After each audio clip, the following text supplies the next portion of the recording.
اللهم صل على محمد وآل محمد اللهم صل على محمد وآل محمد اعوذ باللہ من الشیطان اللعین الرجیم بسم اللہ الرحمن الرحیم الحمد للہ رب العالمین والصلاة والسلام علی عباده الذین اصطفى اما بعد فقد قال اللہ سبحانہ وتعالی فی محکم کتابہ الحکیم بسم اللہ الرحمن الرحیم الحمد للہ رب العالمین الرحمن الرحیم اللہم صلی علی محمد وآل محمد۔ ناظرین کرام السلام علیکم ورحمۃ اللہ وبرکاتہ۔ حمد ہے اس پروردگار کی جو تمام عالمین کی پرورش کرنے والا ہے، ایسا پرورش کرنے والا جو رحمان اور رحیم ہے، جس کی رحمت وسیع ہے۔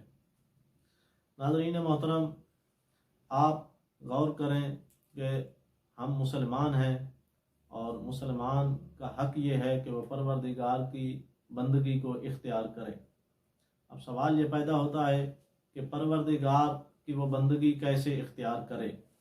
اس کے لیے پروردگار نے انبیاء کو بھیجا تاکہ وہ انہیں طریقہ بتلائے کہ آپ اپنے خالق کے ساتھ کیسے ربط پیدا کریں۔ اس کے لیے 1,24,000 انبیاء آئے، آخر میں رسول اکرم کو خاتم الانبیاء بنا کر بھیجا گیا تاکہ وہ تمام انسانیت کو بندگی کا طریقہ بتلائے کہ وہ اپنے خالق کے ساتھ ربط کیسے رکھیں۔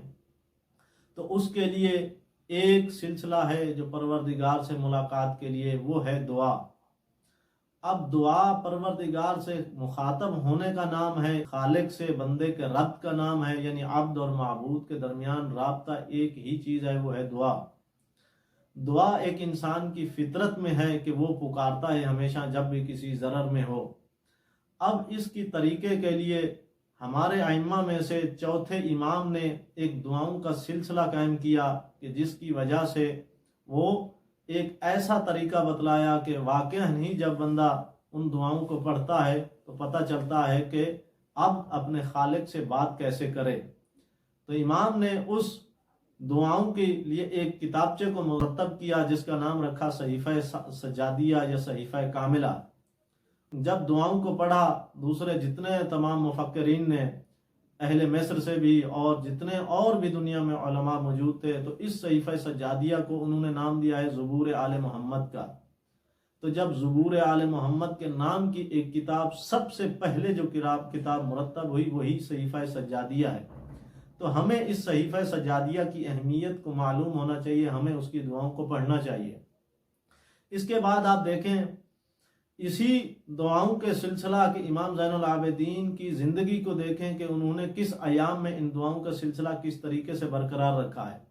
جب بنو امیہ یہ چاہتے تھے کہ ہم آل محمد کا ذکر اس دنیا سے مٹا دیں، کہ وہ اس پوری کوشش پر، اسی لیے انہوں نے کربلا کو برپا کیا تاکہ ہم ذکر آل محمد کو ختم کر دیں دنیا سے، اور اپنی تمام تر قوت اسی میں صرف کر دی۔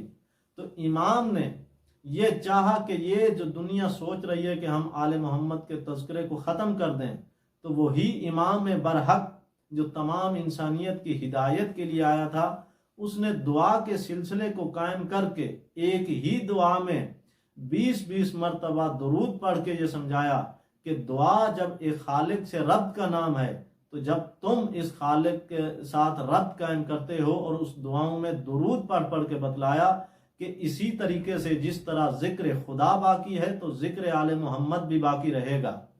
تو اب ایسی کتاب کو پڑھنے کے لیے ہمیں وقت دینا چاہیے اور اس کی اہمیت کو اجاگر کرنا چاہیے۔ اگر دوسرے فرقے کے علماء اس کے اوپر اتنا کام کر کے اسے زبور آل محمد کا نام دے رہے ہیں، تو ہم اسی امام کے پیرو ہیں اور اسی کے خوشی میں خوشی منانے والے ہیں اور انہی کے اطاعت گزار ہیں، تو ہمیں ان کی دی ہوئی تعلیم کو اختیار کرنے کے لیے اس کتاب کو پڑھنا چاہیے۔ تو صحیفہ سجادیہ کی اہمیت یہی ہے کہ وہ ذکر خدا کے ساتھ ذکر آل محمد کو واضح تر کر رہی ہے، اور اسی کے آل محمد کے ذکر کی بقا کا نام ہے۔ یوں سمجھو کہ اگر میں یوں جملہ کہوں تو کوئی بعیض نہیں ہے، نہ اس میں کوئی مبالغہ ہے، کہ صحیفہ سجادیہ نام ہے ذکر آل محمد کی بقا کا۔ تو بس انہی جملوں کے ساتھ اختتام کرتا ہوں کہ صحیفہ سجادیہ کی اہمیت کچھ حد تک جو واضح ہوئی، تو ہمیں اس کی طرف توجہ دینی چاہیے۔ انشاءاللہ آئندہ ہم مولا کی دی ہوئی یہ تلقین دعاؤں کی جو صحیفہ سجادیہ کی صورت میں ہے، ہم انشاءاللہ آپ کے سامنے اس کو پیش کرنے کی کوشش کریں گے۔ السلام علیکم ورحمۃ اللہ وبرکاتہ۔